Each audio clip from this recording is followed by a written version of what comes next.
4 দিন নার্সিংহোমে এত সুন্দর ও ঘুমিয়েছিল, নার্সগুলোও বলছিল জানো তো। অনেক বাচ্চা একসঙ্গে ছিল, একটুও আমাদের বাবু কাঁদতো না। যখন সবাই কাঁদতো তখন কিন্তু ও কাঁদতো। আর বাবান সোনা বাড়ি এসে কিন্তু পুরো উল্টো হয়ে গেছে।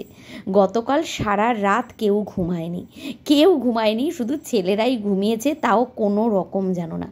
আমি তো লাস্টে ওকে কোলে করে নিয়ে বসে থাকতে হয়েছে, কারণ কিছুতেই ও ছাড়ছেই না। বুঝতেই পারছো, সেই ঘুমও হয়নি সারা রাত। এমনি শরীর খারাপ, সেলাইয়ের ব্যথায় কিন্তু বসতে পারছি না, আর তার মধ্যে ও সমানে জ্বালাচ্ছে। গতকাল রাত্রিবেলায় খুব জ্বালিয়েছে। হয়তো জায়গা চেঞ্জ হয়েছে, প্রথম ঘরে এসছে, এটা হয়তো হতেই পারে। তো আমার মেয়েও এরকম করেছে। মেয়েটার বেলা তো তখন একদম অস্বাভাবিক ছিল। মেয়েকে দিদি মা দেখতো আর শুধু নিয়ে নিয়ে ঘরের মধ্যে হাঁটতো। কালকে আসলে এত বছরের অভিজ্ঞতা নেই, বুঝতেই পারছো, কালকে যেন একদম অস্বাভাবিক লাগছিল। নার্সিংহোমে 4 দিন তো ঘুমিয়েই পড়েছিলাম। ওখানে তো রাত্রিবেলায় বাচ্চাদেরকে মায়ের কাছে দেয় না, ওরা ওদের কাছেই রাখে। রাতগুলো বেশ ভালোই ঘুমিয়েছিলাম। দিনের বেলা যখন যখন মায়েরা বসতো তখন তখন বাচ্চাদেরকে মায়েদের কাছে দিত।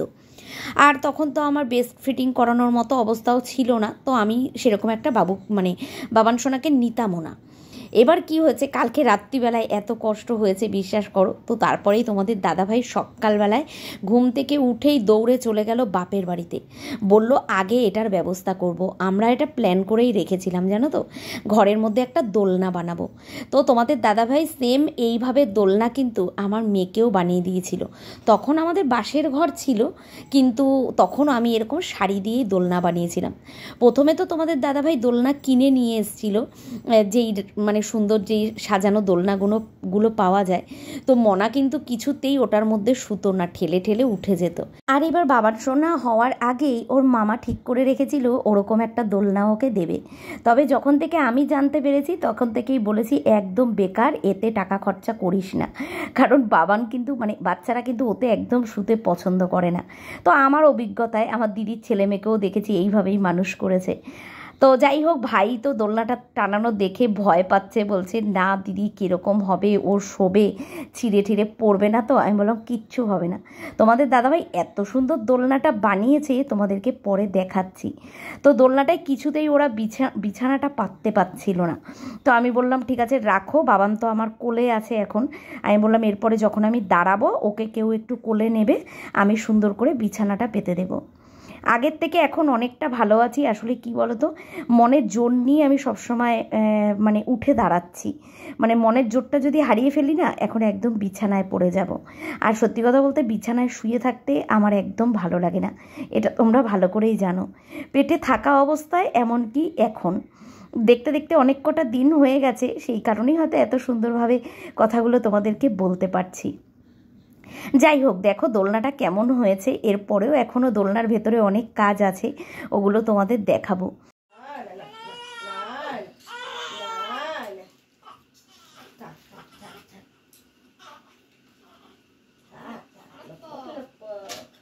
এদিকে আজকে সকালবেলায় ঘরদোর কিছুই গুছিয়ে উঠতে পারিনি, সব দিকেই ছড়ানো ছিটানো।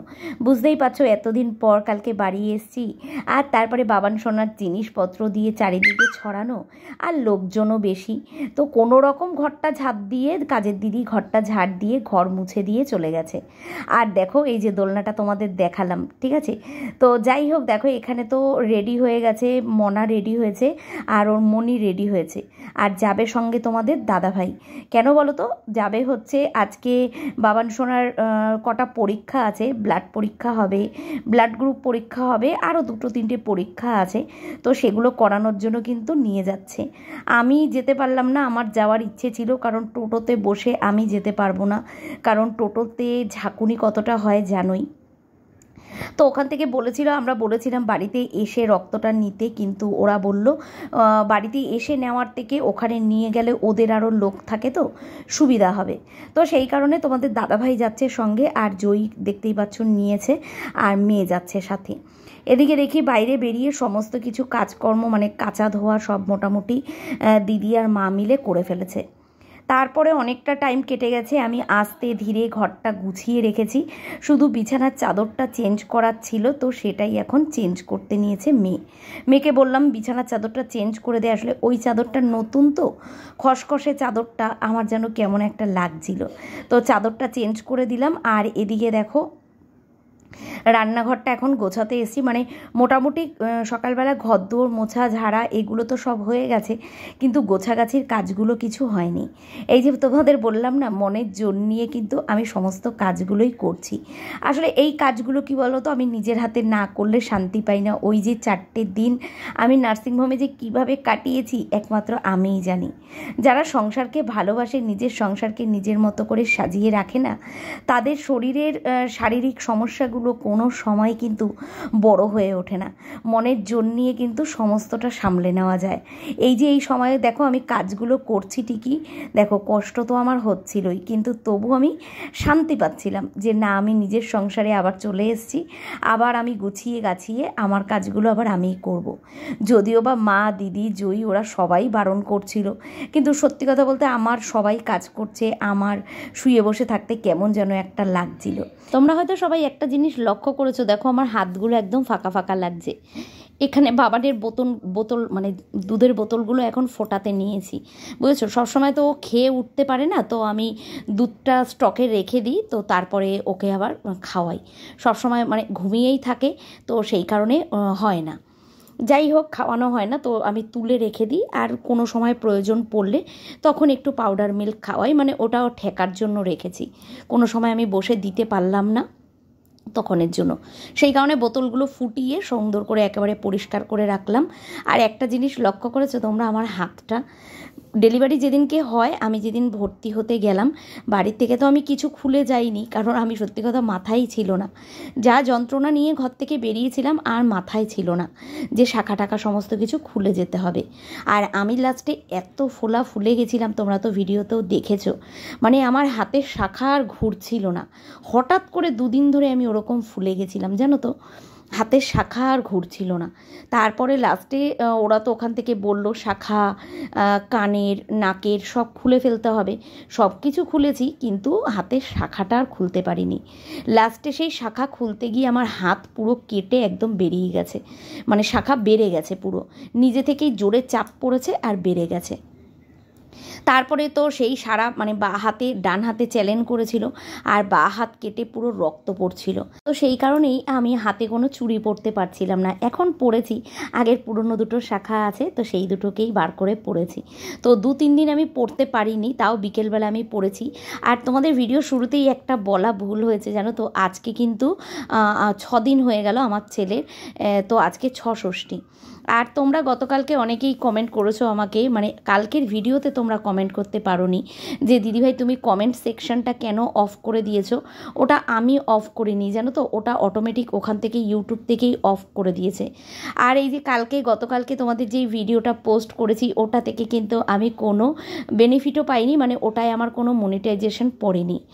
কারণ কি বলতো, ওটা হয়তো কোনো রকম বাচ্চা রিলেটেড ভিডিওর মধ্যে কিছু একটা প্রবলেম হয়েছে, তো সেই কারণে ওখানে কিন্তু যেটা আমাদের মনিটাইজেশনের সবুজ রঙটা থাকে, তো ওটা কিন্তু ইয়েলো কালার ছিল।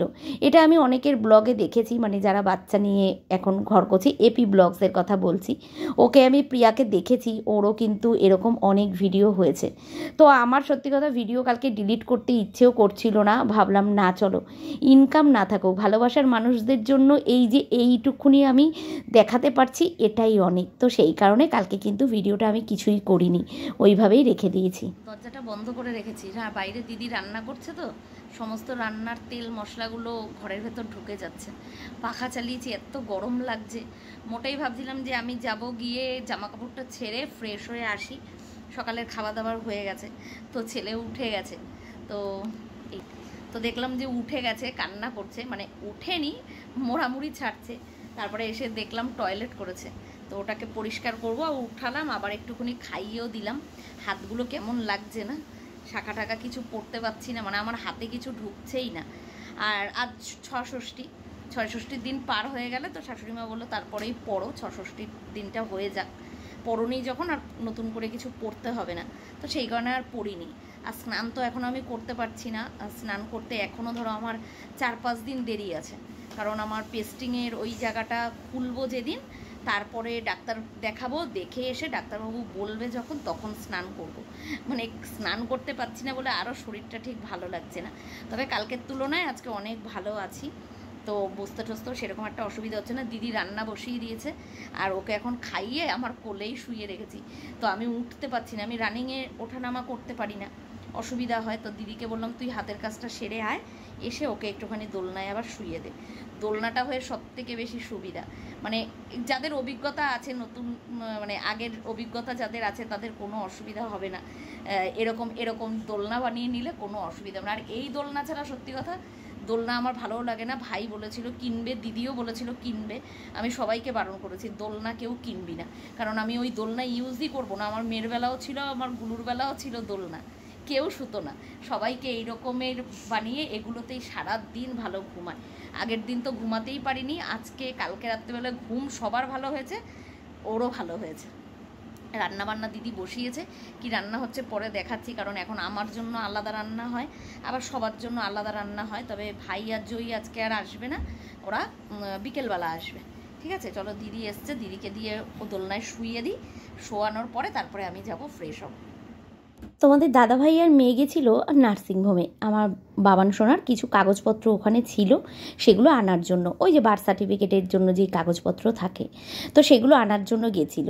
তো তোমাদের দাদাভাইয়ের নাকি এই জামাটা খুব পছন্দ হয়েছে, আর যেহেতু 6ষষ্ঠী, নতুন একটা জামা লাগবে, নতুন জামাই তো ওর সব, ওর মাসি মণি মামা ওরা সবাই জামা কিনেছে, সবই তো নতুন।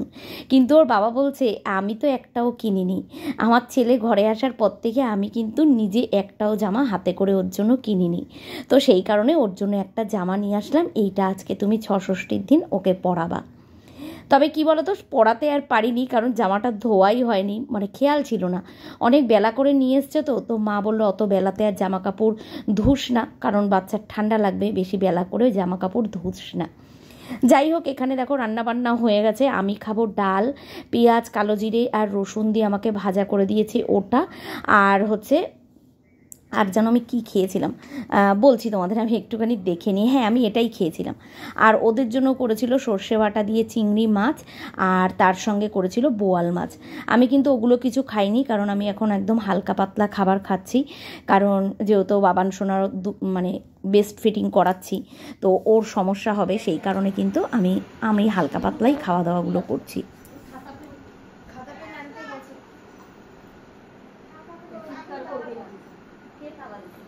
আমি বল বিচা দিই, বল বিচা শুলে পড়ে থেপড়ে যাবে, এটা কোনোদিন থেপড়াবে। আমরাও ভাই বোনরা থাকলে না এমন ঝগড়া করি জানো তো। এই দেখো আমার ননদ আর আমার বর দুজনেই কিন্তু ঝগড়া করতে আরম্ভ করে দিয়েছে। কেন জানো তো, 6ষষ্ঠীর দিন আমার ননদ এসছে, তো আগে থাকতেই নাকি ও কিছু জিনিস আনতে পারছিল না বলে আসতে পারছিল না, সেটা নিয়ে ওর দাদা চেঁচামেচি করছিল, কেন জিনিস ছাড়া কি তুই আসতে পারবি না। তো আমার ননদ নিয়ে এসছে একটা কোমরের বিছে, তো তোমাদেরকে পরে ভালো করে দেখাবো খানি এক সময়, ঠিক আছে। আজকে তো 6ষষ্ঠী, দুপুরবেলা খাওয়া দাওয়া করে একটুখানি শুয়েছিলাম, তারপরে শাশুড়ি মা সব কিছু নিয়ে এসছে 6ষষ্ঠীর নিয়মে যা যা লাগে, তো সেগুলো সব নিয়ে এসছে। মেয়ের বেলায় যদিও বা আমি 6ষষ্ঠীর দিন হসপিটালে ছিলাম, তবে বাবান সোনার বেলায় দেখো এখন আমি বাড়িতে চলে এসেছি।